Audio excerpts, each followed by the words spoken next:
تو قرآن کریم یہ ذکر کرتا ہے کہ جب جادوگروں نے حضرت موسیٰ علیہ السلام کے معجزے کو دیکھ کر اس بات کو سمجھ لیا کہ یہ جادو نہیں ہے، جادو وہ تھا جو ہم کر رہے تھے، موسیٰ نے نظر بندی نہیں کی، یہ تو فرعون کو ہم جس کو ہمارے اردو میں کہتے ہیں ٹوپی پہنانا، یہ ہمارا خدا بنا بیٹھا ہے، لیکن ہم نے اس کی آنکھوں کے آگے نظر بندی کی ہے، رسیاں ویسی پڑی ہوئی ہیں، یہ اس کو سانپ نظر آ رہی ہے، لیکن موسیٰ نے جو لاٹھی پھینکی وہ واقعی میں اژدہا بن گیا اور کھڑا ہو گیا۔ اللہ نے فرمایا موسیٰ آپ پکڑیں اس کو گردن سے، آپ نے جب گردن سے پکڑا تو وہ عصا بن گیا، لاٹھی بن گئی۔ تو فرعونیوں نے یہ دیکھا، جادوگروں نے، ہم نے جو کیا تھا وہ نظر بندی تھی، رسی بدلی نہیں تھی، رسی رسی تھی، وہ تو فرعون کو ہم نے، بے عقل کو، جاہل کو ہم نے گمراہ کیا، اس کو وہ سانپ نظر آ رہا تھا، لیکن ہم تو جادوگر ہیں، ہم سمجھتے ہیں۔ موسیٰ علیہ السلام نے جو اپنے مبارک ہاتھ سے لاٹھی پھینکی تھی، وہ لاٹھی لکڑی واقعی میں گوشت میں بدل گئی اور وہ سانپ بن گیا۔ تو ان کے سامنے جب معجزے نے اس بات کو ظاہر کیا، فَأُلْقِيَ السَّحَرَةُ سَاجِدِينَ، سارے وہ جادوگر جو تھے وہ اللہ کے حضور سجدے میں گر گئے۔ سورہ اعراف کہہ رہا قَالُوا آمَنَّا بِرَبِّ الْعَالَمِينَ، اور وہ کہنے لگے ہم ایمان لائے عالمین کے رب پر۔ کون ہے وہ عالمین کا رب؟ تو یہاں پر دیکھیں اللہ اپنے محبوبوں کے ذریعے اپنا تعارف کراتا، رب موسیٰ و ہارون، وہی عالمین کا رب ہے جو موسیٰ کا رب ہے اور ہارون کا رب ہے علیہ السلام۔ فرعون نے جب دیکھا تو اس نے کہا اچھا تو تم پہلے سے موسیٰ کے ساتھ ملے ہوئے تھے لگتا ہے، اور تم موسیٰ علیہ السلام کے ساتھ مل کر قبطیوں کو گمراہ کرنا چاہ رہے تھے۔ جب اس نے یہ بات کی تو اس نے پھر ان پر کوئی اثر نہیں ہوا، کہا جو بولنا ہے بولتے رہے۔ اب اس نے سزا کا اعلان کرتے ہوئے آگے کہا لَأُقَطِّعَنَّ أَيْدِيَكُمْ، سزا دیکھیں کتنی خطرناک ہے، لَأُقَطِّعَنَّ أَيْدِيَكُمْ وَأَرْجُلَكُمْ مِنْ خِلَافٍ، میں تمہارے دائیں ہاتھ کو کاٹوں گا اور اسی کے الٹے تمہاری میں گویا کہ بائیں ٹانگ کو کاٹوں گا، خلاف کاٹوں گا،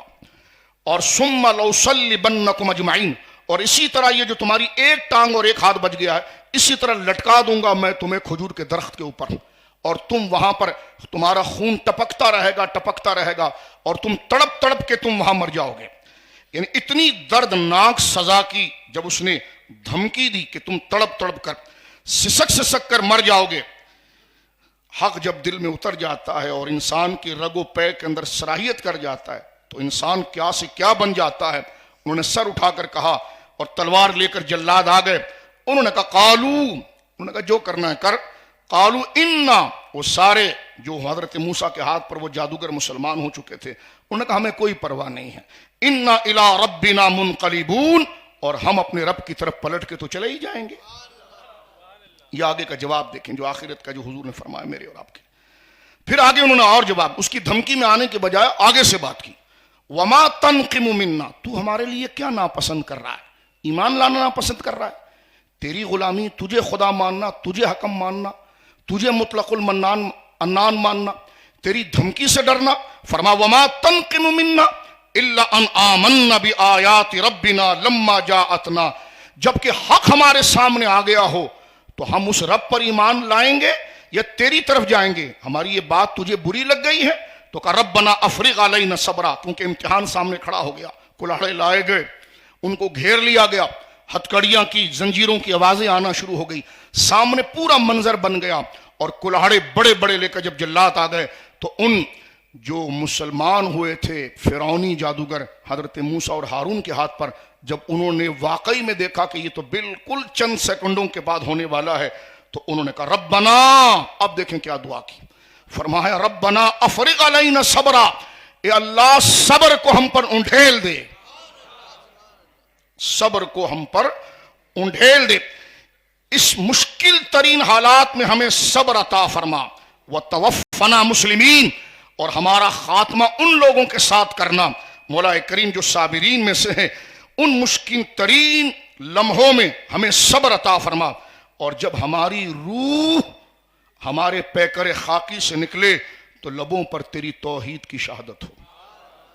یہ انہوں نے کہا، یہ سورۃ الاعراف میں ہے۔ اب بات کو ختم کرتے ہیں، سورہ طٰہٰ کی طرف آ جائیے، اس میں اس موضوع کو دوسرے الفاظ میں بیان کیا، بات پہلے ہو چکی ہے، آگے دیکھیے کیا فرمایا،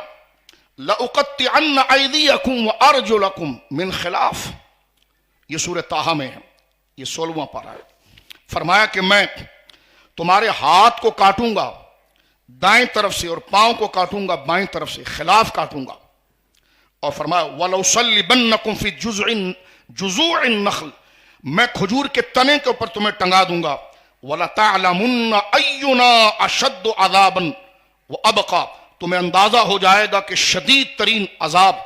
اور سزا کون دیتا ہے۔ یہ جملہ میرے مسلمان بھائیوں سنو اور تقریر ختم ہے۔ جو اللہ نے شرح صدر کی بات کی ہے، ان مسلمانوں نے جواب کیا دیا تھا؟ وہ کنگلے نہیں تھے، عام لوگ نہیں تھے، سب کچھ قربان کر کے حضرت موسیٰ کے بظاہر خالی ہاتھ کی طرف آ رہے ہیں ایمان کی وجہ سے۔ تو انہوں نے کیا کہا؟ فرعون نے کہا کیا کر رہے ہو؟ پھر ایک آزمانے کے لیے لالچ دی، میں اور تمہیں دے دوں گا، یہ دے دوں گا، وہ دے دوں گا۔ جب وہ نہیں مانے تو پھر جلادوں کو کہا ان کا ہاتھ کاٹو، ہاتھ کو یہاں جڑ سے کاٹو، اور پاؤں کو بالکل ان کی جہاں سے پاؤں کی پیٹ کی سطح ختم ہوتی وہاں سے کاٹو۔ قریب آ گئے اور اس نے کہا کہ پھر تم دیکھو گے کہ کیا ہوتا ہے۔ اتنے میں سے ایک کا ہاتھ کاٹا سامنے، تو جو پیچھے بعد میں کھڑے ہوئے تھے وہ چیخ پڑے۔ قرآن نے ان کے الفاظ کو بیان، قالوا لن نؤثرک علی ما جاءنا من بینات، اے فرعون ہم ہرگز، خدا کی قسم کھا کے کہتے ہیں، ہم ہرگز ترجیح نہیں دیں گے تجھے اس روشن دلیل کے سامنے جو خدا نے ہمیں دکھا دی ہے۔ ایک ایک بندہ کٹتا چلا گیا اور اس نے یہ جملہ کہا لن نؤثرک، ہم ترجیح نہیں دیں گے، علی ما جاءنا من البینات والذی فطرنا، فرمایا ہم ترجیح نہیں دیں گے ان روشن دلیلوں پر جو ہمارے پاس آئی ہے۔ فقد ما انت قاد، جو تجھے فیصلہ کرنا ہے تو کر جا، انما تقضی هذه الحیات الدنیا، تیری یہ بادشاہی صرف 5 سال کی گورنمنٹ کی ہے، اور تیری یہ صرف دنیا کی حکومت ہے، یہ نپٹ جائے گی اور رہے گا نام ہمیشہ اسلام ہی کا۔ جو حضرت کفایت اللہ کافی رحمہ اللہ نے بیان فرما دیا تھا، فرما ان آمنا بربنا لیغفر لنا خطایانا وما اکرہتنا علیہ من السحر، فرمایا ہم تو یہ کہہ رہے ہیں کہ بے شک ہم ایمان لائے اللہ پر اور اللہ بخش دے ہمارے ان گناہوں کو جو ہم تیرے ساتھ رہ کر اس کی نافرمانی کرتے رہے۔ واللہ خیر وابقا، اور اللہ ہی سب سے بہتر ہے اور اللہ رب العالمین ہی ہمیشہ باقی رہنے والا ہے۔ اس کو قرآن کریم نے ذکر کیا ہے اس آیت نمبر 22 کے اندر، اور اللہ رب العالمین جل وعلا کا ارشاد ہے کہ افمن شرح اللہ صدرہ للاسلام فهو علی نور من ربہ، تو کیا جس کے سینے کو اللہ نے اسلام کے لیے کھول دیا اور وہ آخرت کا طالب ہوا، فهو علی نور من ربہ، وہ اپنے رب کے نور کی طرف سے ہے۔ ہمیں سب کی آشنائی آئی لیکن رب کی آشنائی نہیں آئی۔ اقبال کے اسی جملے پر میں اپنی اور آپ دوستوں کی اصلاح کے لیے، اور اللہ رب العالمین یہ حضرت موسیٰ کے مخلص ساتھی جن کا ذکر قرآن نے بار بار کیا ہے، ان کے صدقے اللہ رب العالمین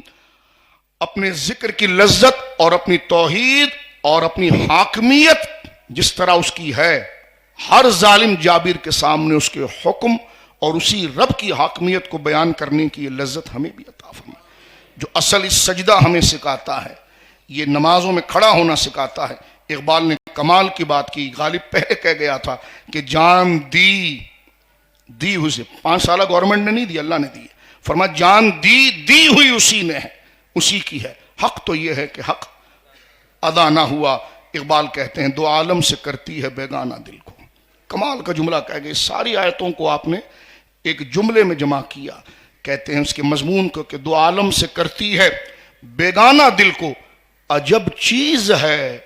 لذت آشنائی، قل ان صلاتی و نسکی و محیای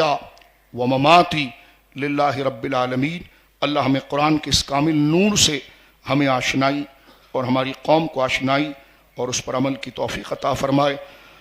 اللہم ارنا الحق حقا وارزقنا اتباعہ وارنا الباطل باطلا وارزقنا اجتنابہ وما علی الا البلاغ المبین۔